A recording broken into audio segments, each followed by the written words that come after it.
朋友们，今天我们去看一下藏传佛教的一个超小众的神秘教派，这个教派就是觉囊派。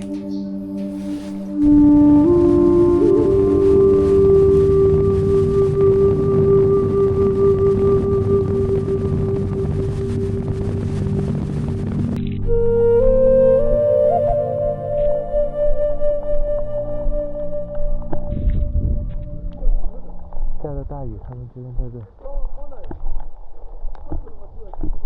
你好，阿卡。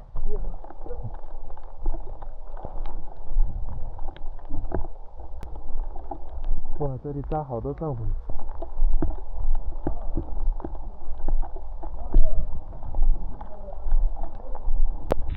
下雨还在外面。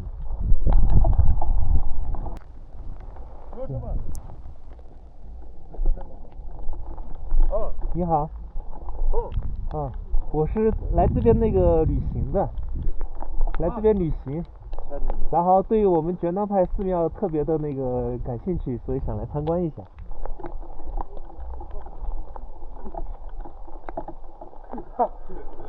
怎么了？怎么了？怎么了？谢谢谢谢。您是这边的大师吧？大师不少，大师是用那个他大师的，出去的那个大师。不，您是这边的堪布吗？你们下雨天不怕挨淋吗？你们下雨天不怕挨淋吗？我们不怕。你们不怕？我们不怕。他们不怕。谢谢。说实话，我挺尴尬的，因为作为一个不速之客，我来到这里之前没有跟他们任何一个人打过招呼，也没有预约，所以他们对于我也没有安排。对于我这样一个陌生人的突然到访，他们可能也没想好该怎么办吧。不过僧人基本上都挺友善的。今天虽然下着雨，但是僧人们都在这个草坪上进行着布置，搭了很多的帐篷。后来中午的时候，他们还在这个草地上进行了野餐。我呢，有幸也参加了他们的野餐，然后听那个大和尚跟很多僧人在那里训话，因为他们讲的是本地方言，所以我也完全听不懂。再加上他们的大和尚呢，好像汉语也不是特别的精通，所以我也没办法跟他进行更多的交流。他们为什么要在这里搭一圈帐篷？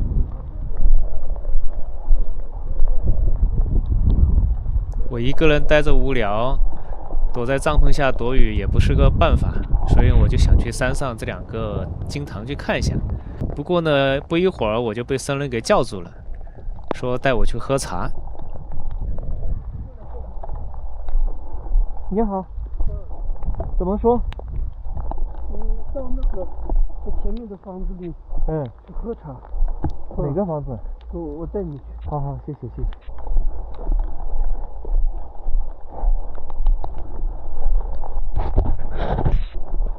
你们那个冒着雨在这里搭帐篷是干嘛？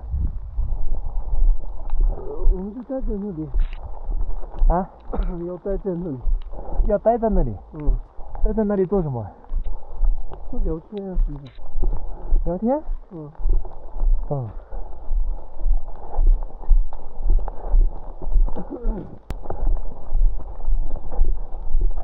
下这么大的雨，你们不怕挨淋吗？我都觉得下这么大的雨，淋在身上发冷。你是徒步来的吗？我骑摩托过来的。格多寺对吧？对。觉囊派的寺庙。马庆这一带是不是都是信觉囊派的呢？大部分有些是宁玛派的。有些是宁玛派的。觉囊派的寺庙在藏区很少啊。对。你等下看看到那个注意。那个是我的摩托车。我想到寺里面去参观一下。参观那个门都紧闭了，因为管理人不在。门都锁着是吧？太可惜了。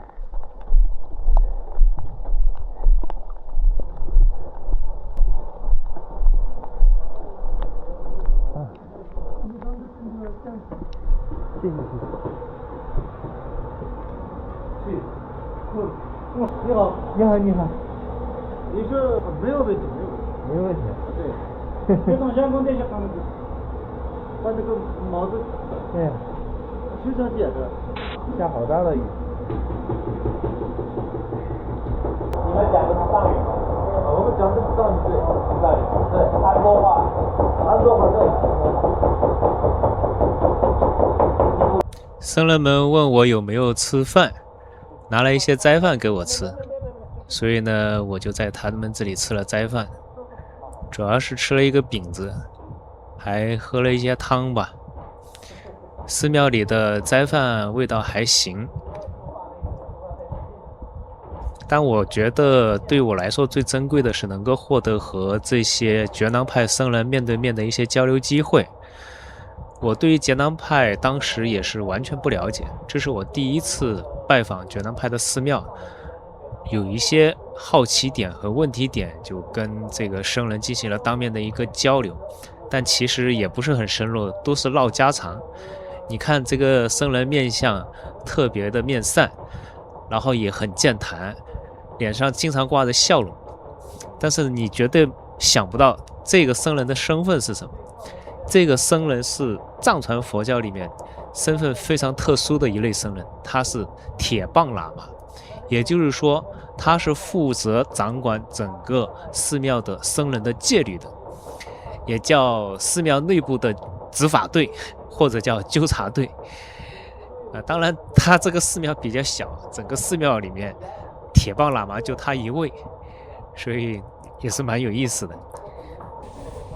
这个僧人跟我讲啊，他说你如果想要了解清楚觉囊派，我们这个格多寺呢只是一个小寺，你应该去朗塘县。朗塘县有一个藏洼寺，那边才是一个非常大的一个觉囊派的寺庙，在那里你应该会有很多的见闻的。其实过了几天之后，我确实到藏洼寺了，但是到了藏洼寺就没有这个小寺这么方便了。我给你看我在藏洼寺的见闻吧。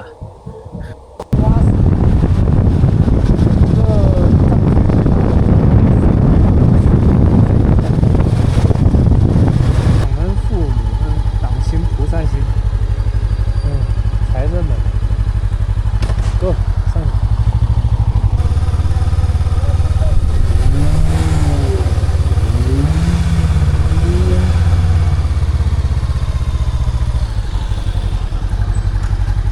这个地方果然排场大，清华大学藏传佛教中国化研究教学研究实习基地。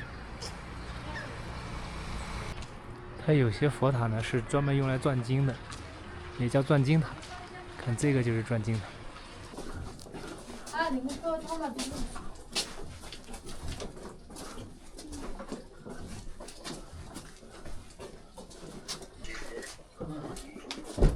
这个大转经塔，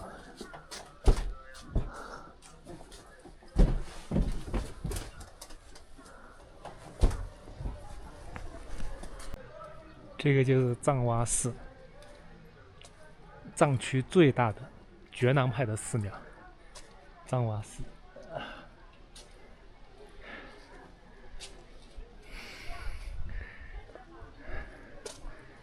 千里迢迢跑来追寻它。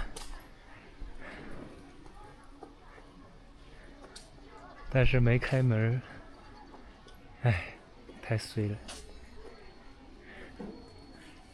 没开门啊，大门紧闭。我刚到不熟悉情况啊，这个地方呢实际上是3个寺庙在一起，藏洼寺、却尔基寺、泽布基寺3寺连在一起的，也就是说这个地方是有3个觉囊派的传承体系。朗塘、却尔基寺、康玛了义显密佛法讲修院。诶，这个难道不是藏洼寺吗？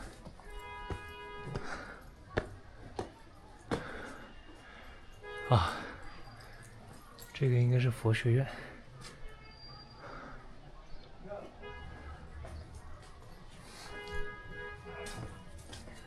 门口照例还是这4大金刚把门。朗巴之旅一生黄财神之愿。雀尔基康马殿，康马意为红殿，藏式建筑。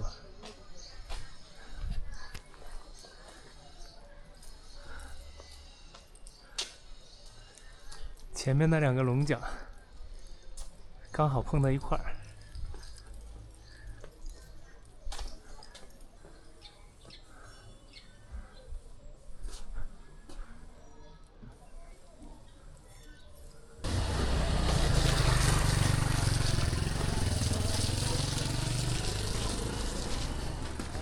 太热了。你好，阿卡，请问一下藏洼寺是哪座啊？藏洼寺。哎，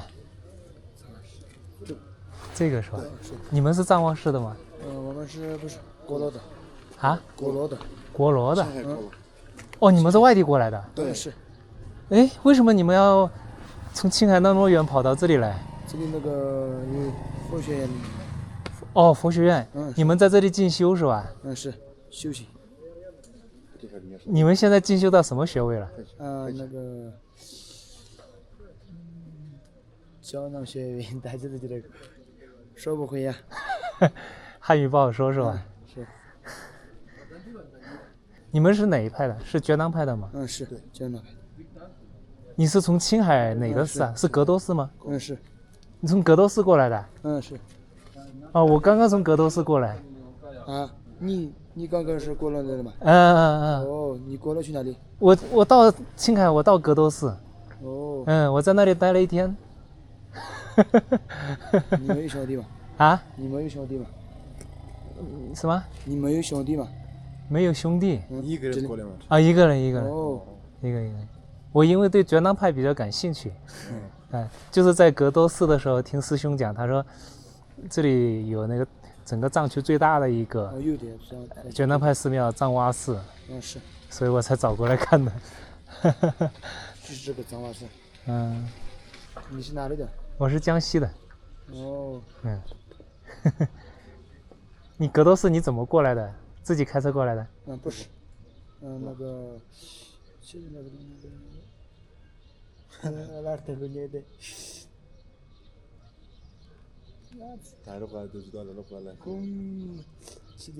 个。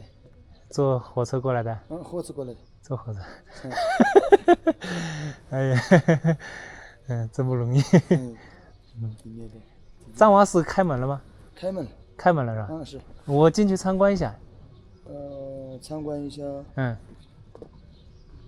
可以吧？里面可以拍照吗？拍照。我想那个研究一下那个可以。佛教。谢谢。那我去了。好。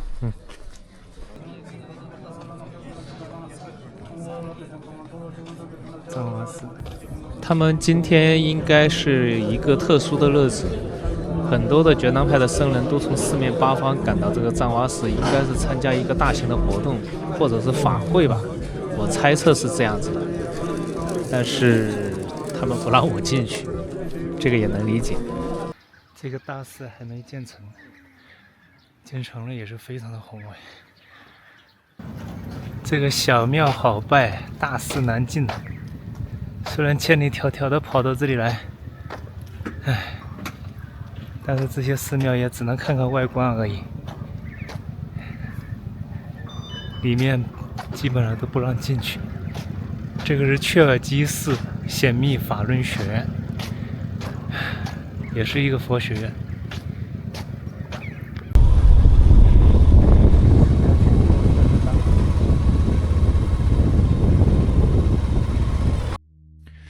这次来到藏洼寺探访呢，实际上没有太大的收获。藏区的寺庙和我们汉地的寺庙不太一样的地方在于，它的经堂并不是经常开放的。如果说你想要去寺庙里面参观，或者是想要跟僧人进行交流，你必须得在当地有相熟的人介绍，这个时候你才方便进去参观和交流。像我这样一个陌生人进行陌生拜访的话，其实很多时候能拜访到人，已经属于运气很不错的人。下面我还是把视角拉回到格多寺，看看我在格多寺与僧人交流的情况吧。准备炒大餐了，他们切好的青椒，这边是凉拌黄瓜、白菜，切好的蒜，这个准备加火。这个茄子是先煮，煮了之后呢，等一下会再炒。好，他们把火给点着了。现在把这个茄子捞起来。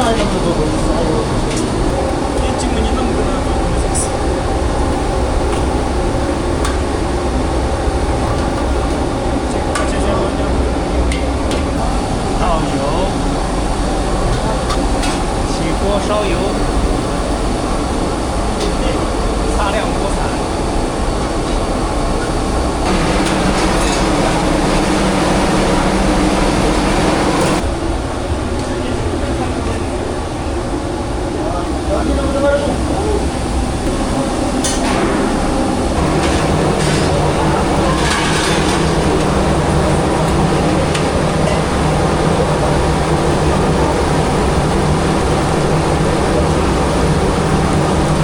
这个青辣椒也很辣的。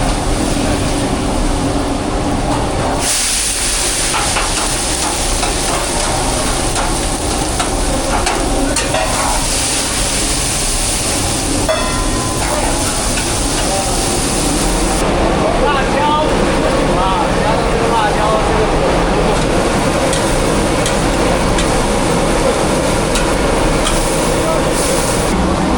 这个土豆也要洗一遍的。啊，这是一个刚刚煮完的。好。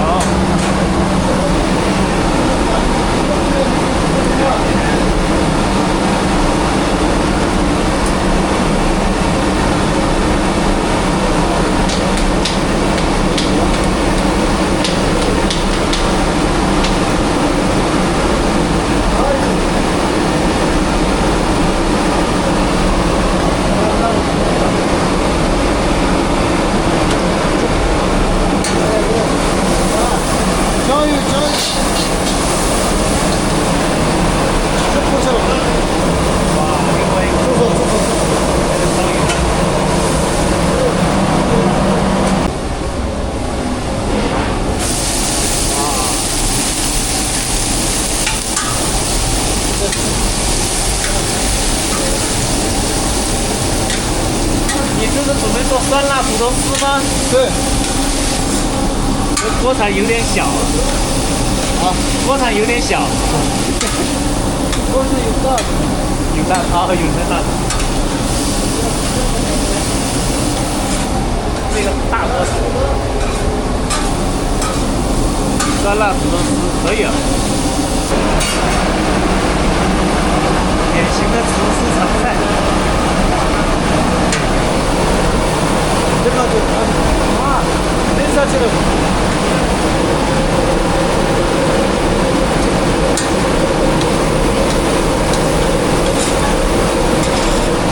他们这个茄子要开炒了。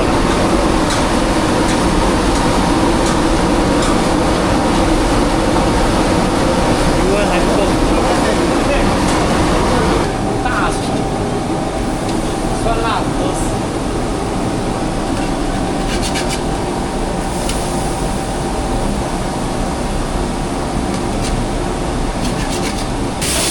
茄子下锅了。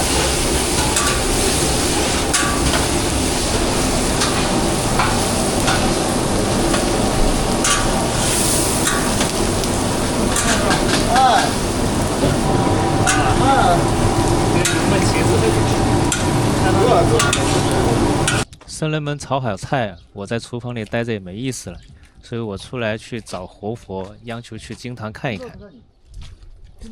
终于停雨了。看，这就是我中午在格多寺吃中饭，这个菜就是他们炒的。格多寺对吧？这个就是格多寺的大经堂，建在一个山路上面。经堂正面那个有个画像，那个是谁啊？是觉囊，我们觉囊的第47代法王。第47代法王是吧？OK。这个是叫什么名字？您再说一下。这个是觉囊派的达拉纳塔。巴拉纳塔，达拉纳塔。他是创始人吗？不是创始人，他是一个非常伟大的一个，怎么说呢？是一个非常有名的一个堪布吧。哦，非常有名的一个堪布。对。巴拉纳塔。达拉纳塔，对。是达兰纳塔。多兰纳塔。哦，多兰纳塔。对。多兰纳塔，好，我记住了。OK。然后中间是觉悟佛，对吧？这个相片上的人是谁？这个是46代那个觉囊派的法王元丹桑布。元当桑布。元当桑布，我记住了。这个呢？这个就是觉囊派呢，就是本来是从西藏那边建的寺院嘛，然后呢就是慢慢的传到这个四川那边，然后从这个跟前多波巴这个开始，就是把觉囊派发扬光大的。就他把觉囊派发扬光大的。OK， 好，明白了。这个应该是文殊菩萨了。不是，这个不是。对，就是啊，就是啊。对。我还以为我认错了。这个我不认识，这个是谁？金刚萨婆。金刚萨埵。金刚萨埵。这个是弥勒佛吧？是吧？降巴公。不是，对，就是弥勒佛吧？对。对吧？应该没认错。这个应该是黄财神。对。是吧？就是北方多闻天王。对。黄财神。这个经堂的佛像造像不多，但是很有意思的是，我在这里又看到了莲花生大师。莲师真的是藏传佛教各派共同供奉的祖先呢。觉囊派主要修行的是六字瑜伽，然后他们的禅修五夹行，对，还有什么？禅定，禅定，然后还有入定，对，这六字瑜伽是我们觉囊派每个僧人每天都在修的吗？对的，就是我们这个六字瑜伽呢，就要修3年，要修3年，对，就是要待在这个寺院里。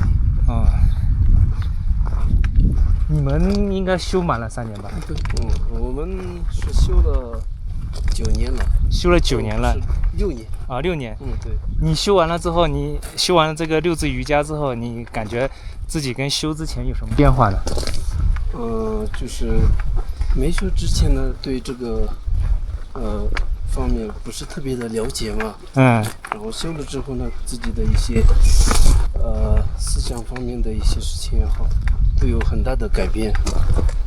比如说有什么改变呢？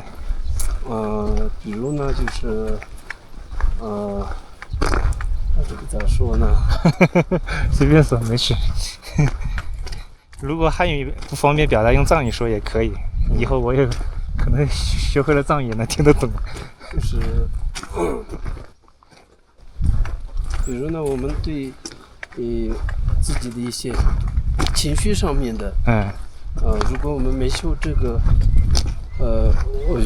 六字瑜伽的时候，我们就是虽然我们穿着这个僧衣嘛，但是七情六欲还是有的。对。对，然后呢，我们要克制这个情绪的话，就是有一些难度。学了这些佛法以后呢，就是如何克制自己的情绪，如何压制自己的这个欲望，然后愤怒呀那些，如何一一的怎么说呢，就是把它化解，就这样。